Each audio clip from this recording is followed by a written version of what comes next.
Hi, S P ഉള്ളല്ലോ. കേരളം ഒരു mini സംഘീഭരണത്തിന് തുല്യമായിട്ടുണ്ടോ? ഭരിക്കുന്നവർക്കെതിരെ ഒരക്ഷരം ഉരിയാടാൻ പാടില്ല. ഡൽഹിയിൽ നിങ്ങൾ നടക്കുന്നത് കാണുന്നില്ലേ? ഡൽഹിയിൽ വിശ്വഗുരുവിനെതിരെ പ്രതികരിച്ചവരെ എല്ലാ പോസ്റ്റുകളും നീക്കം ചെയ്യണം, അവർക്കെതിരെ നടപടികൾ, നോട്ടീസുകൾ നടത്തുന്നത് അതുപോലെ തന്നെ നമ്മുടെ നാട്ടിൽ ഫേസ്ബുക്ക് ലൈവിലൂടെ സർക്കാരിൻ്റെ പ്രവർത്തനങ്ങളെ വിമർശിച്ച പത്തനംതിട്ട സ്വദേശിയായിട്ടുള്ള ഹൃദ്രോഗ ബാധിതനായിട്ടുള്ള വ്യക്തി, അല്ലെങ്കിൽ ഹൃദ്രോഗിതനാണ്, ഒപ്പം തന്നെ അപസ്മാര രോഗിയാണ്, കരൾ രോഗമുണ്ട്, അങ്ങനെയുള്ള ഒരു വ്യക്തി. അദ്ദേഹം ഈ സർക്കാർ അധികാരത്തിൽ വന്നതിന് ശേഷം ഈ സ്ത്രീ സുരക്ഷാ പെൻഷൻ നിർത്തലാക്കിയതുമായി ബന്ധപ്പെട്ടും പൊതിച്ചോറിനുമായി ബന്ധപ്പെട്ട വിഷയങ്ങളിലെല്ലാം ഒരു ലൈവ് ഇട്ട് പ്രതികരിച്ചതിന് വീട്ടിൽ പോലീസിനെ വിട്ട് ക്രൂരമായി തല്ലിച്ചതച്ചു. പിണറായിയുടെ ഭരണകാലഘട്ടത്തിൽ അങ്ങാണ് ഇങ്ങനെ ഒരു സംഭവം നടക്കുന്നെങ്കിൽ കേരളത്തിൽ നിഷ്പക്ഷ മുഖംമൂടിയിൽ നടക്കുന്ന ചിലരുണ്ട്. ഇപ്പോൾ ഇത്തരം വിഷയങ്ങളൊന്നും കാണുന്നേയില്ല. പക്ഷെ കേരളത്തിന്റെ മനസാക്ഷിയെ ഞെട്ടിച്ച ആ സംഭവവികാസം ഒന്ന് കേട്ടേ നിങ്ങൾ. സർക്കാരിനെതിരെ ഫേസ്ബുക്ക് ലൈവിട്ട ഹൃദ്രോഗിയായ യുവാവിന് പോലീസിന്റെ ക്രൂരമർദ്ദനം. പത്തനംതിട്ട സീതത്തോട് സ്വദേശി അനിൽകുമാറിനെയാണ് മൂഴിയാർ പോലീസ് വീട്ടിൽ കയറി മർദ്ദിച്ചത്. സ്ത്രീ സുരക്ഷാ പെൻഷൻ നിർത്തലാക്കിയതും ഉൾപ്പെടെ FB ലൈവിൽ ചോദ്യം ചെയ്തതിനാണ് മർദ്ദനം. ഇന്നലെ 11 മണിക്ക് കഞ്ഞി കുടിച്ചിട്ട് ഇറങ്ങിയിരുന്നപ്പം പോലീസുകാർ കയറി വീട്ടിൽ വന്ന് പിടിച്ചിറക്കി കൊണ്ടുപോയപ്പോൾ കാല് തട്ടി അവിടെ നിന്ന് പിടിച്ച് തള്ളി കൈക്ക് പിടിച്ച് വലിക്കുന്നു, ചവിട്ടുന്നു. എന്തു പറഞ്ഞായിരുന്നു മർദ്ദനം? ഈ പോസ്റ്റ് ഇട്ടത് ഇങ്ങനത്തെ പോസ്റ്റ് ഇടുമോ എന്ന് ചോദിച്ചിട്ടുണ്ട്. എന്തായിരുന്നു ആ പോസ്റ്റിലുള്ളത്? ജനങ്ങൾ അനുഭവിക്കുന്ന ദുരിതങ്ങളെ കുറിച്ചുള്ള പോസ്റ്റായിരുന്നു.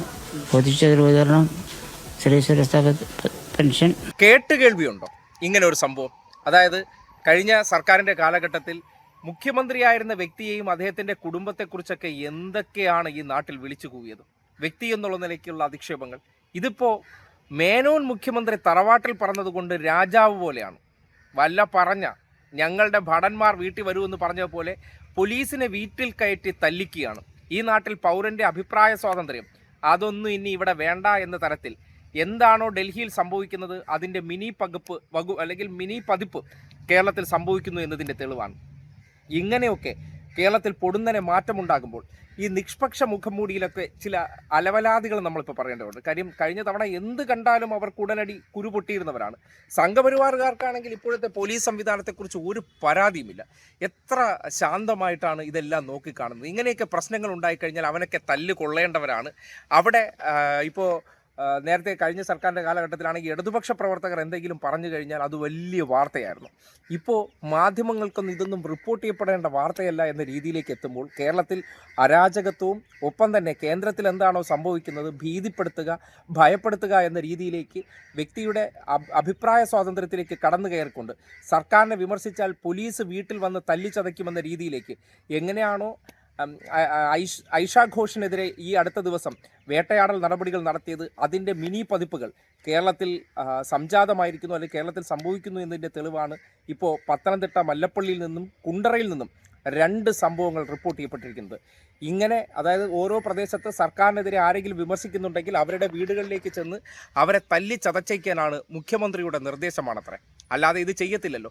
കഴിഞ്ഞ സർക്കാരിൻ്റെ കാലഘട്ടത്തിലും പോലീസുകാർ ഈ നാട്ടിലുണ്ടായിരുന്നു. എന്തോരം അധിക്ഷേപങ്ങൾ നടത്തിയ ഏതെങ്കിലും ഒരു വ്യക്തിയുടെ വീട്ടിൽ ചെന്നു. ഇപ്പോൾ TG മോഹൻദാസ് യഥാർത്ഥത്തിൽ വലിയ അധിക്ഷേപം നടത്തിയ സംഘിയുടെ വീട്ടിൽ പോലും പോലീസ് കയറ്റാൻ എത്രത്തോളം മടിക്കുന്നു.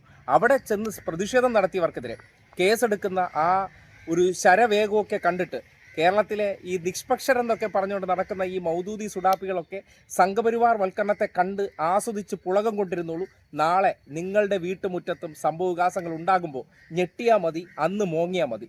ഇത്രയും കാലം ഉണ്ടായിരുന്ന ഒരു പ്രത്യേകതരം വേദനയുണ്ടല്ലോ, ആ വേദന നഷ്ടപ്പെട്ടിട്ട് ഈ മൗനീഭാവങ്ങളായിട്ടിരിക്കുന്ന നിങ്ങളെയൊക്കെ സമൂഹം ചോദ്യം ചെയ്യുന്ന ഒരു ദിവസം വരും. അക്കാര്യത്തിൽ ഒരു സംശയമില്ല. കാര്യം കേരളത്തെ ഒറ്റിയവരിൽ നിങ്ങളാണ് മുൻപന്തിയിൽ നിന്നത് എന്നുള്ളത് മൗദൂദികളും സുഡാപ്പികളും കുറിച്ചു വെച്ചോളൂ.